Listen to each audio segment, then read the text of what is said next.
Jubilee Hills assembly నియోజకవర్గ ఉప ఎన్నికపై గులాబీ పార్టీ సీరియస్ గా ఫోకస్ పెట్టింది. సిట్టింగ్ స్థానంలో గెలిపే లక్ష్యంగా ముందుకు వెళుతున్న బీఆర్ఎస్ తమ ప్రచార సరళిని మానిటర్ చేసేందుకు ప్రత్యేకంగా ఎలక్షన్ వార్ రూమ్ ఏర్పాటు చేస్తుంది. మునుగోడు స్ట్రాటజీని జూబ్లీహిల్స్ లోనూ ప్రయోగించబోతోంది.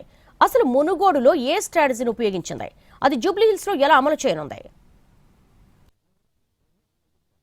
జూబ్లీహిల్స్ ఉప ఎన్నికలో విజయమే లక్ష్యంగా బీఆర్ఎస్ వ్యూహాలకు పదును పెడుతోంది. BRS working president KTR Jubilee Hills పై సీరియస్ గా దృష్టి సారించారు. ఉప ఎన్నికలకు ఇన్ఛార్జీలుగా కేటీఆర్, హరీష్ రావుతో పాటు తలసాని శ్రీనివాస్ యాదవ్, పద్మారావు గౌడ్, మహమూద్ అలీ వ్యవహరిస్తున్నారు.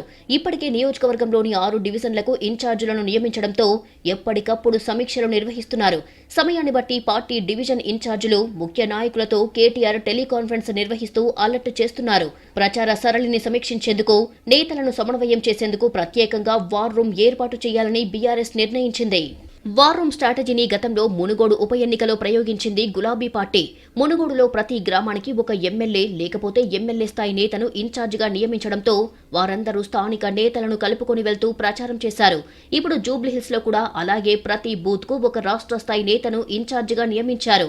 మొత్తం 7 డివిజన్లలో ఒక్కో డివిజన్ కు ఒక్కో ఎమ్మెల్యేను ఇన్ఛార్జిగా ఉంచి ఆ పరిధిలో ఉన్న బూత్లలో నియమించిన రాష్ట్ర స్థాయి నాయకుని ఆధ్వర్యంలో ప్రచారం చేయబోతున్నారు.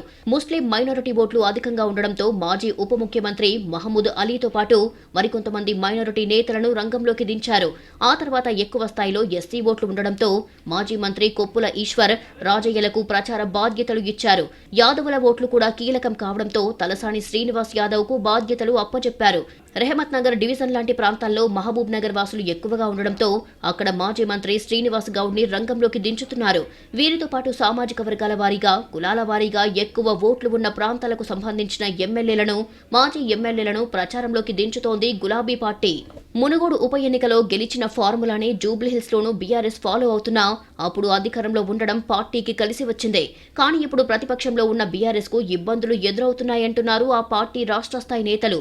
ప్రతిపక్షంలో ఉన్నాం కాబట్టి ఇప్పుడు జూబ్లీహిల్స్ లో గెలిస్తేనే భవిష్యత్తులో జీహెచ్ఎంసీ ఎన్నికల్లోనైనా, సాధారణ ఎన్నికల్లో అయినా విజయం సాధించడానికి అవకాశం ఉంటుంది అనేది గులాబీ నేతల మాట.